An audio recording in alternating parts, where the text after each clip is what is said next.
Good day, everybody. I greet you in the name of Jesus Christ. And the Lord speaks to us out of Jeremiah 33, verse 3. Such a well-known scripture. But do we have the understanding of it? It says in the Amplified, "Call to me, and I will answer you and show you great and mighty things, fenced in and hidden, which you do not know." It means do not distinguish and recognize, have knowledge of, or understand. And this is so important. If we read the scripture, John 14 and everything, where the Lord says that we are in the season of the greater miracles and the greater things.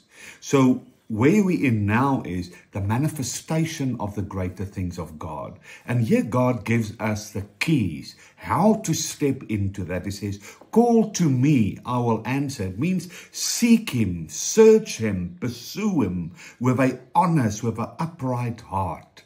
And pursue him because you want to glorify him.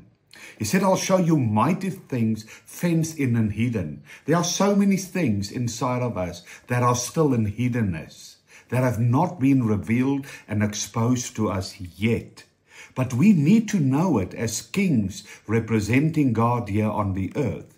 And it says the things that we do not know. So I believe what the Lord also says here, it's a season of knowledge. He wants to give us the knowledge, the wisdom, and the understanding so that we can walk and manifest those hidden things in power, that we can blow the people away with the goodness of God. It means that do not distinguish and recognize, have knowledge of, and understanding. So what happens now? God wants to teach us all these things. So we've got the Holy Spirit.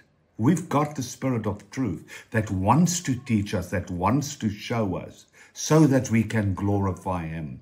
So this is all about our desires of our heart, our love for him that will allow us how to step into that greater miracles and the greater things of God. So let's call on to the Lord. He's waiting there to bless us. He's got an excitement, a desire in him to show and reveal everything to us. Let's show him he can trust us, and let's make his name great, set him apart. Amen.